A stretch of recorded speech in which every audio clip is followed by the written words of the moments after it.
Glück auf und Howdy aus Austin in Texas. Die Tina hier. Die ist heute unser Thema. Und warum und wieso und weshalb? Viel Spaß bei diesem Video. Die 8. Miles in Texas. Der Weg war nicht leicht. Doch jetzt stehen sie hier unter dem weiten Himmel. Unendlich und weit. Von der Kohle zum Staub, vom Bergwerk zum Wind. Texas ist jetzt hier zu Hause, wo der neue Traum beginnt. Ja Leute, ich glaube, wir müssen nämlich mal ein bisschen hier aufräumen. Es geistert immer noch dieses Gerücht rum, dass ich Realtor bin. Bin ich gar nicht. Nein, du bist alles, aber kein Realtor. Nein, genau, ich bin alles, aber kein Realtor. Ja, und die Leute haben halt gefragt, Tina, was machst du denn? Und dann ist es ein bisschen kompliziert und deswegen habe ich mir den André geholt. Der hilft mir nämlich jetzt dadurch und stellt einfach mal die richtigen Fragen. Und ich stelle richtig dumme Fragen. Wie zum Beispiel, was ist dein Lieblingsrezept für Bratkartoffeln? Bratkartoffeln? Egal. Also, warum wir dieses Video machen, ist, weil die Tina ja momentan auf Instagram und auf Facebook und wo sie überwegs ist, komische Sachen postet mit komischen Leuten. Und das Gerücht geht halt immer noch rum, dass du Realtor bist. Und das warst du ja auch. Also wir sind ja jetzt 2,5 Jahre hier, oder wie lange sind wir hier? Genau, Über 2,5 Jahre. Ne? 2,5 Jahre. Ich würde mich nicht als ich war mal Realtor. Ich habe es mal probiert. Ja, und wieso hast du das probiert? So, fangen wir an. Also ich kam nach Austin als Sales-Trainer. In Deutschland war ich relativ erfolgreich im Bereich Sales-Training, Speaking und alles, was mit Verkaufen zu tun hat. Und da dachte ich mir, Mensch, in Amerika, die rennen mir die Bude ein. Ja, du hattest in Deutschland sogar eine eigene Firma dafür. Genau. Das war gut. Das war alles sehr gut. Ne? Und ich dachte, ich könnte genau da weitermachen, wo ich aufgehört habe. Aber war nicht so. Amerika hat andere Spielregeln, ne? Absolut. Weiß man vorher noch nicht, ne? Nee, weiß man nicht. Die wollte mich nicht. Nein, also das heißt, ich musste halt umdenken. Und mein erster Gedanke war tatsächlich, komm, ich bewerbe mich mal. Aber auch das, ja, ich hatte so 2, 3 Gespräche, aber das, was ich machen wollte, war irgendwie vom Level viel zu hoch und meine Sprache war dafür viel zu tief. Hat also nicht gepasst. Zu tief? Zu tief. Ja, das ist tatsächlich so. Also ihr wisst ja, wir sind mit dem E2-Visum hier, ne? Und die Einzige, die eigentlich arbeiten darf außerhalb unserer Firma, ist die Tina. Ja. Die hat eine unbeschränkte Arbeitserlaubnis. Ich darf nur in meiner Firma arbeiten und die Kinder dürfen gar nicht arbeiten. Also, du bist eigentlich hier der freie Mann. Ja, genau. Aber der freie Markt wollte mich nicht. Also, Der freie Markt wollte ich nicht, nee. Nee, also nicht das, was ich wollte und nicht zu der Kohle, die ich wollte. Das ist ja auch noch ganz wichtig. Ja, jetzt müssen wir auch ein bisschen relativieren. Ne? Also wir waren ja ein bisschen naiv am Anfang. Ja. Das ist einfach so. Ne? Und das bekomme ich ja mit. Viele von euch sind auch naiv, denn die fragen mich dann, ja André, ich würde mich gerne bewerben, ne? Irgendwie schon für USA, aber ich kriege keine Antwort. So, und der Markt hat einfach andere Regeln. Also das ist auf jeden Fall ein Thema für ein ganz anderes Video. Genau. Aber also die Reise war, du hast erst versucht, dich hier selbstständig zu machen, dann hast du versucht, einen Job zu kriegen in dem Bereich bei einem großen Konzern. Genau. Und dann kam was? Und dann kam der Anruf von einer Freundin hier oder von einer Bekannten hier in Austin, die sagte, hör mal Tina, was hältst du denn davon, wenn du bei uns in der Firma so ein bisschen das machst, was du kannst, uns nämlich zeigst, wie wir verkaufen können, wie wir noch besser werden und uns hilfst bei deinem Marketing und Sales. Und ich so, gute Idee, was macht ihr denn? Und jetzt 3-mal darfst du raten, was haben sie gemacht? Bratkartoffeln. Realtor. Realtors, ja genau. War das eine Brokerage? Nee, ne? Das war so eine quasi so eine Group, die der Brokerage untergeordnet war. Das heißt, ich hatte völlig freie Hand, ich konnte alles designen, alles spielen, alles machen, was ich wollte. Und das hat auch sehr viel Spaß gemacht, bis dann einer von beiden sagte, Martina, damit du das richtig gut verstehst, was wir machen, wäre es cool, wenn du eine Realtor-Lizenz machst. Und da dachte ich mir, geile Herausforderung, mache ich. Kostet ja auch viel Geld, ne? Nimmt man mit, ist ja geschenkt dann. Genau, ist geschenkt, nimmst du mit. Und das habe ich dann auch tatsächlich gemacht. Und dann dachte ich so, wow, Tina ist jetzt Realtor, ich kann es ausprobieren. Spoiler, Tina ist kein Realtor. Hat nicht funktioniert. Also es ist nicht das, was mir gefällt. Also ich habe keine Freude daran, Häuser zu zeigen, Verträge auszuhandeln, alles so quasi die Fäden in der Hand zu haben. Ich habe größten Respekt vor jedem einzelnen Realtor. Das ist eine wahnsinnig schwere Aufgabe und es bedarf unglaublicher Kompetenz dafür. All das, worauf ich keine Lust hatte. Aber ich hatte Lust auf Filmen und auf hübsch machen und den Leuten zeigen, Mensch, guck mal, wie toll das alles ausschaut. Ich würde gerne einmal noch mal einen Schritt zurück zu dem Realtor sein. Ja. Denn du hast ja tatsächlich versucht, auch Häuser zu verkaufen. Ne? Und also, was du ja festgestellt hast, ist, dass, erstens ist halt ein Knochenjob hier. Ja. Es ist jetzt nicht so, dass der Marcel Remus dieser Welt hier in Austin ist. Ne? Wie viele Realtors gibt es hier in Austin, weißt du das? 14.000, nur in Austin. 14.000 und die sind alle in dem Austiner Markt. Na klar, die haben alle ihre Nische irgendwo. Ne? Richtig. So, und die kämpfen alle um die Listings. Ne? Genau, und es gab mal so ein, wie soll ich das sagen, so eine Auflistung der erfolgreichsten Realtors, so im ersten Quartal, wer 4 und mehr Häuser verkauft hat. Und das war irgendwie 1-2% von denen. Also in 6 Monaten 4 und mehr Häuser, nur 1-2%. Wirst du nicht reich von, ne? Nee, Du musst immer noch was an die Brokerage abgeben und sowas. Genau. Ne? Also das ist tatsächlich ein harter Job. Und was dazu kommt, du bist Deutsche. Ja. Und wenn ich Amerikaner wäre, ich würde natürlich zu einer Amerikanerin gehen, der ich vertraue, dass sie den Markt hier kennt. Also und das geht natürlich vielen so. Ne? Also Ja. du kannst natürlich so eine Nische besetzen und sagen, hey, ich bin Deutsche, ich verkaufe hier oder ich mache hier die Brokerage für Deutsche. Ne? Aber das ist ja endlich. Ne? Also das ist eine Millionenstadt hier. Wie viele Deutsche gibt es hier? Weiß ich nicht, 1000, 2000? Ja, schon einige. Aber ich kenne tatsächlich 2 deutsche Realtors hier, die sogar beide mehr oder minder, also schon erfolgreich sind. Jetzt, Also, ja, die sind aber auch schon seit Jahrzehnten hier im Ja, Markt das und stimmt. sind eigentlich Amerikaner mit deutschem Hintergrund. Ne? ja, richtig. Das ist so. Also Richtig. das ist nicht einfach. Ne? Also ein paar von euch haben mich ja auch schon mal angepinkt auf Instagram und gefragt, hey, ich bin Real Estate Broker hier oder Makler, ne? Bin ich in Deutschland und das kann ich ja hier auch machen. Also erstens brauchst du eine License hier, die kostet richtig viel Geld. Ne? Das ist auch nicht einfach mit richtig vielen Tests. Ne? Oh ja. Das ging über Monate, wurdest du da getestet. Ne? Richtig, 180 Stunden musste ich lernen und hatte insgesamt 6 kleine Prüfungen und eine riesengroße Abschlussprüfung. Und das war alles schwer. Stell dir vor, in einem System, was du nicht kennst, mit Finanzen, die du nicht kennst, mit Gesetzen, die du nicht kennst, das musst du alles lernen, das musst du alles verstehen. Du musst Erbschaften hier verstehen, wie die Reihenfolge ist. Du musst alles über Trust Funds oder was weiß ich. Es gibt 1000 Sachen, die du einfach verstehen musst, die wir aus dem deutschen Markt überhaupt gar nicht kennen. Genau, also das ist ein anderes Spiel hier. Dafür schon mal meinen Respekt, dass du da durchgegangen bist. Danke. Und die Prüfung auf Anhieb bestanden Beim hast. ersten Mal. Das ist schon mal, das ist wirklich Das eine schafft Leistung. nicht jeder. Das schafft wirklich nicht jeder. Also das ist so, also wenn ihr in Deutschland Makler seid, hier rüberkommen wollt, das auch machen wollt, es ist ein langer Weg. Ihr müsst viel Geld haben, weil ihr viel Puffer braucht, weil ich glaube, ihr braucht Jahre, bis ihr hier den ersten Deal macht, sodass ihr davon leben könnt. Ne? Also klar, so Vermietung oder sowas ist schnell gemacht, aber dann kriegst du einen Tausender für oder was. Ne? Ja. Das ist jetzt nicht, also für Austin-Verhältnisse ist das nicht viel. Ne? So, aber wir wollen gar nicht auf die Brokerage gehen. Also das hast du da auf jeden Fall an den Nagel gehangen. Ja. Und dann hast du was gemacht? Dann bin ich zu Netzwerkevents gegangen. Ganz vielen weiblichen... Was saufen? Ich bin zu Netzwerkevents gegangen, in dem vielleicht auch mal ein Wein serviert wurde. Nein, und habe dort sehr viele Frauen kennengelernt. Und zwar war das bei der Capital Factory, die, Fiesta. Also Fiesta ist ein Format genau, von der Capital Factory. Von der lieben Sherry Werner, die hat das echt toll gemacht und hat mir extremst viele Leute vorgestellt. Und da habe ich dann auch meine ersten Kunden kennengelernt. Für was? Die gerne besser dastehen wollten. Die haben alle verstanden, dass ich gut im Sales bin, Sales Psychology kann und Leute besser dastehen lassen kann. Und das heißt Content Creation, das heißt LinkedIn Posts. Ich wundere mich, warum dieser YouTube-Kanal überhaupt nicht läuft, wenn du doch so super bist. Aber das liegt vielleicht auch darin, weil das nicht unser Job ist. Genau, das ist unser Hobby und vielleicht wollen wir auch gar nicht, dass der so mega erfolgreich wird, weil alles hat ja immer 2 Seiten. Nein, also das Ding ist, ich habe angefangen, für viele LinkedIn-Artikel zu schreiben. Ich habe die Webseiten überarbeitet, die Struktur, wie das psychologisch einfach bei dem anderen Klick macht, damit er sagt, oh geil, mit denen will ich reden. Und dann habe ich da so meine ersten Kunden und auch Empfehlungen bekommen. Und das mache ich tatsächlich heute immer noch sehr gerne. Ich fahre direkt morgen schon wieder nach New Braunfels.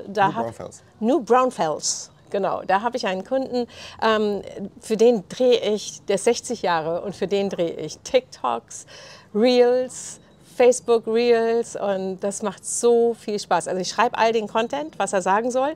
Er kommt immer nur und sagt, okay, was soll ich sagen? Und dann machen wir das und dann bearbeite ich die Videos, schreibe die Captions und gebe das dann seiner Abteilung weiter, damit die das posten können. Also Full Service. Also im Grunde bist du eine Social Media Marketing Agentur mit Content Creation und Strategie. Aber. So, und jetzt ist ja nicht so, ihr habt ja die ganzen Promis gesehen, die Tina so getroffen hat. Und da kam ja die Frage, was passiert denn da? Ja, also ich folge seit über 2 Jahren hier in Austin einer Promi-Reporterin. Und die finde ich so cool. Und die hat einen Post, oder in einer Story mal geschrieben, Leute, ich ertrinke gerade in der Arbeit, ich brauche Hilfe. Da wir in Amerika sind, dachte ich mir, ich sage einfach mal ja. Habe ihr geschrieben so, hey, ich folge dir seit 2 Jahren, ich finde deinen Content super, ich mache sowas Ähnliches, jetzt nicht im Promi-Bereich, aber ich mache auch Content-Erstellung. Sollen wir uns nochmal unterhalten? Und sie, okay, bevor ich mich mit dir unterhalte, schick mir doch erstmal, was du gemacht hast. Dann habe ich ihr alles geschickt und sie so, wow, impressive, lass uns Kaffee trinken. Dann haben wir einen Kaffee getrunken, dann sollte ich einen Probeartikel schreiben und da kam nur ein "This is really good" zurück. Das war ungefähr ein Megalob und so hat unsere Beziehung angefangen miteinander. Also jetzt Dani heißt die Dame, ne? Dani. Die kommt doch hier aus der Gegend, ne? Oder? Ja, genau, die kommt hier aus der Gegend. Und hat einen Fernseh-Background, ne? Also die hat schon seit 20 Jahren ist sie in diesem Entertainment-Fernsehumfeld unterwegs, ne? Die hat sogar 4 Emmys gewonnen. Die 11-mal nominiert, 4-mal gewonnen.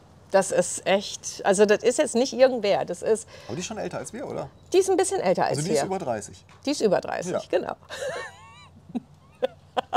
Oh Mann. Nein. Und wir hatten dann eben so dieses Agreement, alles klar Tina, ich schicke dich hier mal rum und guck mal, was du so alles an Events machen kannst. Also und wie du schreibst, und das habe ich dann auch am Anfang gemacht. Und hat ihr alles gut gefallen und dann hat sie mich angefangen, mit auf die roten Teppiche zu nehmen. Aber wofür schreibt die? Also okay, sie schreibt für mehrere Sachen. Einmal hat sie ihre eigene Seite. Darf ich hier Werbung machen? Das ist keine Werbung, das ist ja Information. Spill the ATX. Ich blende es ein. Sowas wie Spill the Tea, das heißt so viel wie komm, sag schon. Also Spill the ATX. Eine amerikanische Redewendung. Ja, ist eine amerikanische Redewendung. Come on, Spill the Tea. Gelernt? Genau. Dafür schreibt sie und für Austin.com. Austin.com. Ja. Also momentan, wenn ihr das Video guckt, hier ist die Seite nicht ganz so gut, Nein. aber die wird völlig neu gemacht mit einem völlig neuen Konzept und da bist du bei. Ja, da bin ich auch mit dabei. Also, und da geht es halt hauptsächlich darum, irgendwie so das Beste der Besten herauszufinden. Deswegen werde ich ja auch mit dir zusammen in Restaurants geschickt oder mit Freunden zusammen. Ich bin so dankbar. Endlich kriege ich Essen, nicht nur Bratkartoffeln. Tatsächlich. Also Dani schickt mich halt jetzt momentan überall hin, in Restaurants, auf Partys, in Musicals, Ballett. Ballett, ja, Ballett kannst du dann mit der Tochter hingehen, da bin ich raus. Aber gestern waren wir im Verdad, ich blende es mal ein irgendwie. Und wir waren da, weil es da einen Tequila-Cocktail gibt von Matthew McConaughey. Genau. Sind wir bei dem Prominenten. Genau. Und der sollte promotet werden. Und richtig. Wie bist du da dran gekommen? Ganz einfach. Dani hatte irgendwie mehrere E-Mails bekommen von der Presseabteilung von Matthew, von dem Pantalones heißt dieser. Der Tequila heißt Pantalones. Pantalones, heißt die Hosen. Die Hosen, genau. Und da hatte die Presseabteilung von diesem Tequila gefragt, hör mal, kannst du den nicht mal probieren gehen? Und sie hatte echt gar keine Lust und hat gefragt, Tina, willst du das machen? Dann kannst du mit anderen direkt ein Parents Dinner machen. Ich so, nice. Der Zuschauer weiß ja, dass wir seit nunmehr fast 20 Jahren jeden Mittwochabend Parents Dinner haben. Das ist ein fester Termin bei uns im Kalender. Klar, manchmal klappt es nicht, dann wird der Parents Dinner halt ein Dienstag oder ein Donnerstag. Aber grundsätzlich machen wir das schon als Tradition. Einmal die Woche abends machen wir Parents Dinner. Und wenn wir das noch gesponsert kriegen, sage ich ja nicht nein. Genau. Und das war wirklich richtig toll. Also hat Spaß gemacht. Wir wurden behandelt wie kleine Könige. Das muss ich wirklich sagen. Ich bin ja, also mir ist das ja immer unangenehm, ne? Weil ich stehe nicht gerne im Mittelpunkt. Ne? Bescheuert, ne? Ich mache einen YouTube-Kanal, aber es ist wirklich so. Ne? Also ich stehe überhaupt nicht gerne im Mittelpunkt. So, und das ist aber so, wenn du da hinkommst, du bist ja von der PR-Agentur geschickt, ne? Und bist natürlich angemeldet da. Da war der General Manager da und die haben natürlich ein Interesse, dass die Tussi, die da schreibt, natürlich das beste Erlebnis hat, damit die auch gut schreibt. Ne? Und genau so wurden wir behandelt. Der General Manager kam, also stand zufällig schon vorne, hat uns begrüßt, hat uns erstmal rumgeführt überall, hat die Möbel gelobt und das Interieur gelobt, ne? Und hat uns dann an unseren Platz gesetzt. Ja, das war war wirklich einer der schönsten Plätze im Restaurant, muss man wirklich sagen. Ja, auf jeden Fall. Und was mir sehr gut gefallen hat, ist, dass sofort der Tequila-Cocktail kam. Er Weißt sagte du, wie der das. heißt? Mojave, Guave, Mole. Irgendein Mule war es. Also Genau. Mule, also wie Wodka ist ja meist so Mule, ne, Ja. mit so einem Kupferglas. Ne? Genau. War Tequila drin, also dieser Pantalones Tequila, ne, den wir ja promoten sollten. Dann war da irgendwie so ein Guave-Püree drin, also wie so ein Smoothie. Ne? Ein bisschen Gingerbier war dabei. Und Zitronensaft. Und Zitronensaft. Der war der Knaller. Ja. Und wir haben uns geeinigt, dass sie fährt, aber dann ging ja nichts. War lecker, wirklich. Und normalerweise, kleiner Spoiler, ich mag gar keinen Tequila, aber das mochte ich. Ja, weil der Tequila-Geschmack einfach nicht so da war. Ne? Also Genau, das war wirklich sanft und geschmackvoll, erfrischend. Naja, auf jeden Fall, wir wurden eingeladen und durften ein unglaublich leckeres Essen essen. Und das war halt nicht das erste Mal. Also ich wurde auch schon mit einer Freundin in das Café von Sandra Bullock Ihr eingeladen. seht, heute hauen wir mit prominenten Namen um uns. Sandra Bullock, die hat in Austin gewohnt, die wohnt nicht mehr hier, ne? Nein, die wohnt leider nicht mehr hier, aber ihr Café ist halt immer noch hier. Die hat hier ein Café, wusste ich vorher auch nicht, bevor ich eingeladen worden ist. Und das ist echt zauberhaft. Also auch da bin ich mit einer Freundin rein und sagte, Aber da hey, gibt es auch Essen, ne? Also es ist nicht ein Café, sondern Genau. mit Essen. das ist nicht nur ein Café mit Essen, sondern auch noch ein Blumenladen. Macht keinen Sinn, aber Ist super schick. Auf jeden Fall, da stand dann auch die Managerin und sagte so, ach, nice, schön, dass ihr hier seid. Sucht euch aus, was immer ihr haben wollt. Und dann waren wir erstmal so ein bisschen zurückhaltend, haben gesagt, das und das vielleicht. Und dann kam immer die Frage, und was noch? Und was noch? Und was noch? Und wollt ihr noch das? Wollt ihr noch das? Wollt ihr noch das? Und dann hatten wir den ganzen Tisch voll stehen. also da hatten wir auch auf der Hinfahrt gestern drüber gesprochen. Ne? Du hast ja erzählt, da gibt es dann auch so Schreiber oder PR-Damen oder Influencer, ne? Die übertreiben dann. Ne? Ja. Die bestellen dann einfach die ganze Karte mit dem Vorwand, ja, ich muss ja ein Bild machen von jedem Gericht. Ne? Aber das kann ich verstehen, weißt du, wenn du so einen Foodblog hast. Was ich nicht verstehen kann, ist, du bestellst die ganze Karte, aber mit dem Hintergrund, dass sie das alles einboxen Ja, und die nach boxen Hause das nehmen. ein. Ne? Und das finde ich so, weil das ein bisschen so, das hat geschmeckt. Ne? Ja. So, und die tippen dann wahrscheinlich auch nicht, ne? Weil das ist ja alles aufs Haus. Also wir waren auch fertig mit dem Essen gestern, da kam der General Manager. Das ist schön, dass es euch gefallen hat. Ne? You are all set, ne? Heißt so viel wie ihr könnt gehen, ne? Geht alles aufs Haus. Und wir hatten kein Bargeld bei. Ne? Und normalerweise hätte ich jetzt da irgendwie ein paar Dollar hingelegt. Ne? Aber wir hatten, glaube ich, nur $13 dabei. Und Ja, das fand ich ein viel zu bisschen wenig. schäbig, da Nee. hinzulegen.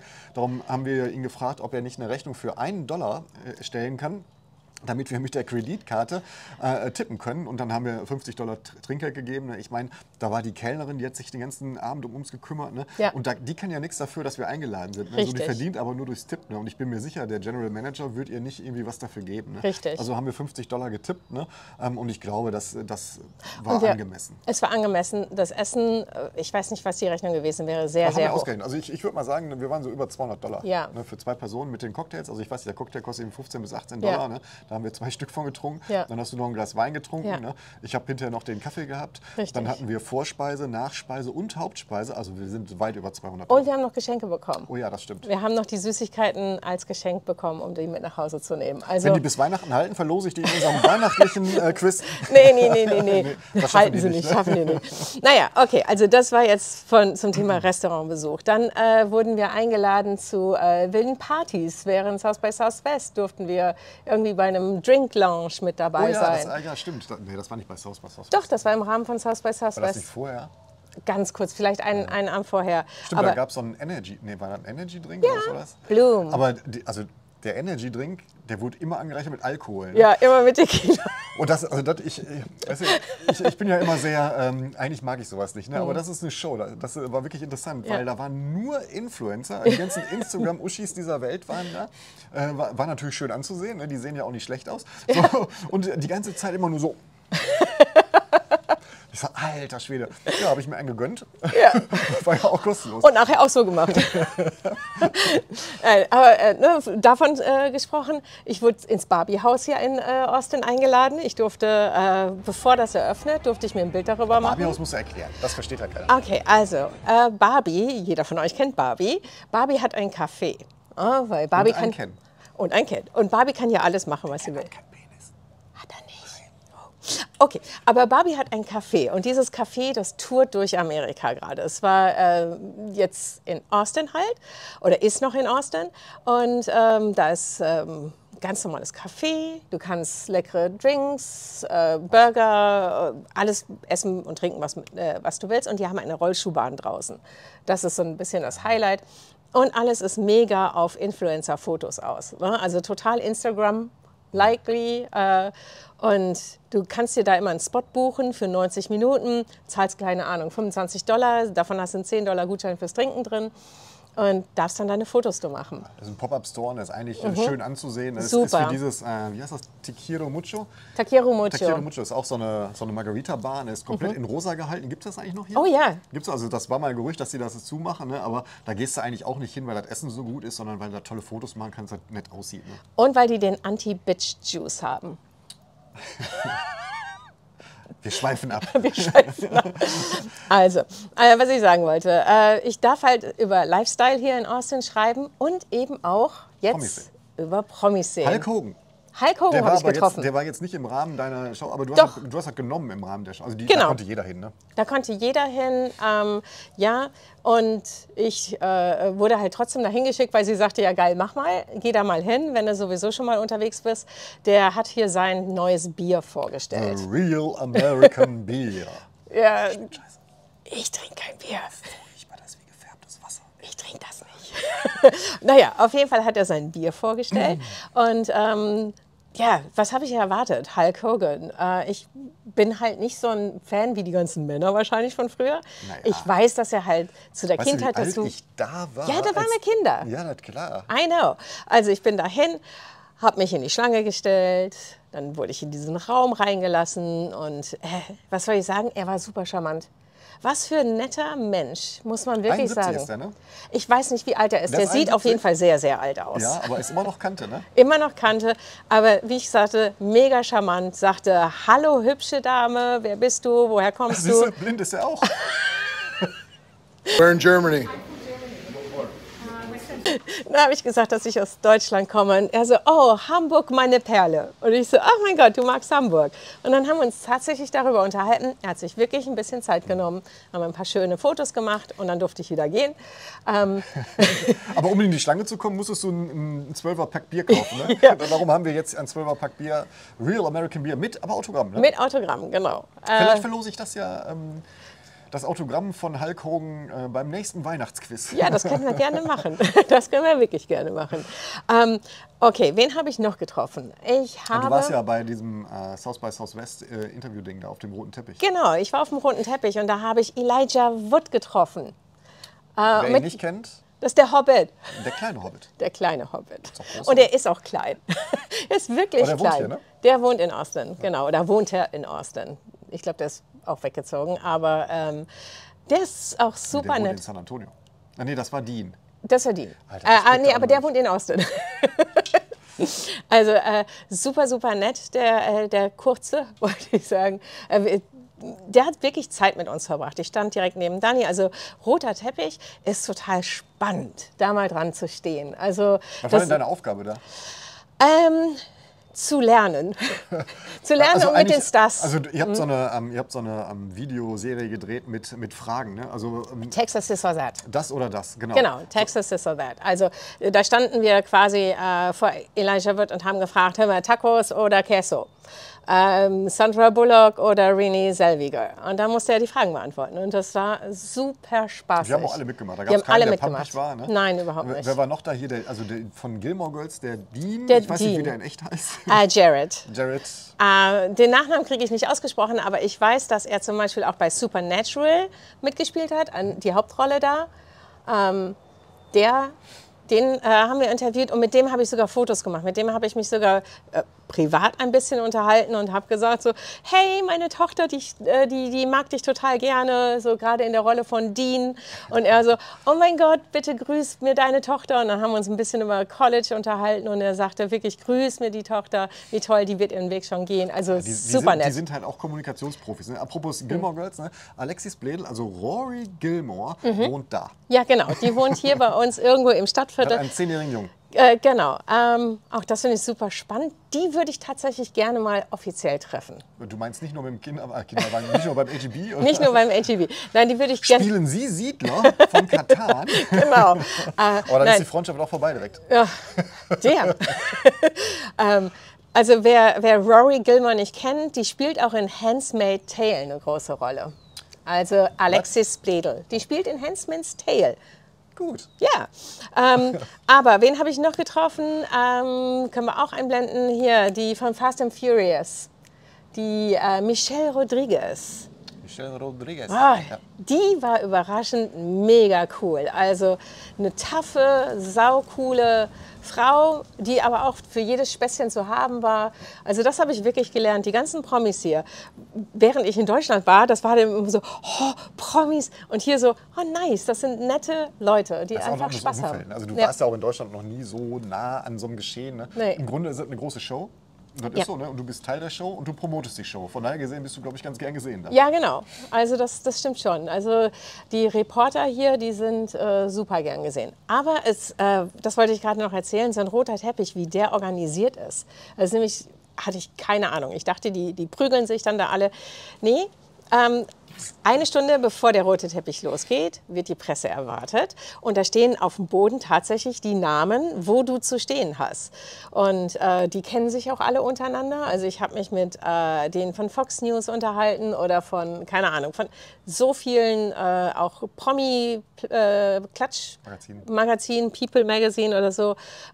Und mit der vom Statesman, mit der habe ich sogar den Platz getauscht, weil wir einfach nicht so toll positioniert waren. Es geht nämlich nach Wichtigkeit und wir sind zwar wichtig, aber nicht so wichtig. Und dann aber hat lokal schon. Ne? Also ich sag mal, Austin.com ist ja schon eine Institution. Ne? Absolut. Und auch ihr Blog, der ist gut. Ne? Also das ist auch, das hast du mir erzählt. Ne? Also Austin.com ist ja in privater Hand, sonst wird sie ja kein Geld bekommen dafür. Ne? Und die offizielle Seite der Stadt Austin ist visit-austin.com. Ne? Ja, genau. Da hat die Stadt Austin leider gepennt, ne? Hat sie Weil gepennt. Austin.com ist ein bisschen wertvoller. Ja, auf jeden Fall. Naja, und auf jeden Fall die Leute untereinander verstehen sich alle und es ist kein Hauen und Stechen. Aber du musst eine Stunde eher da sein und darfst dich nur dahin stellen, wo dein Name steht. Ja. So, jetzt wisst ihr auch, was die Tina macht und wie sie gerade ihr Geld verdient. Das ist ganz schön am Wachsen. Ne? Also da kommt immer mehr dazu, da kommen immer mehr Aufträge dazu. Ne? Mittlerweile hast du sogar so einen Monthly Retainer, ne? Irgendwie, den du da rausziehst, was ja auch ganz entspannt ist. Also anders als beim Real Estate, ne? Wo du halt nur Success Fee bekommst, ne? Also beim Abschluss. Ne? Das ist gut und ja, du bist halt gut vernetzt hier. Ne? Also mittlerweile ist ja auch so, wenn ich mit Tina durch die Stadt gehe, manchmal erkennt sie sogar jemand und dann quatschen wir. Also mit wir quatschen meine ich, sie quatscht und dann muss ich immer so ziehen. Ja, Austin ist ein Dorf, also tatsächlich. Man glaubt, das ist eine Millionenstadt und ich habe das Gefühl, Austin ist ein Dorf. Austin ist ein Dorf und wir wohnen in diesem Dorf und ja, von uns war es das für heute. Wir haben aber noch ein paar neue Informationen, die sagen wir euch heute nicht, die sagen wir erst beim nächsten Video, denn da müssen wir uns noch mal ein bisschen Klarheit schaffen. Wir wollen ja nichts Falsches. Also, hast du noch was zu sagen zum Abschluss? Nein, aber ich bin auf deinen Cliffhanger gespannt, welche Informationen wir haben. Ach so, ja, das werde ich dir gleich erzählen. Wir beenden dieses Video erstmal. Ich wünsche euch viel Spaß mit der neuen Koalition in Deutschland und bleibt wie ihr seid und bleibt vor allen Dingen bei diesem Kanal. Vielen, vielen lieben Dank und bis zum nächsten Mal. Bis dann. Ciao. Ciao.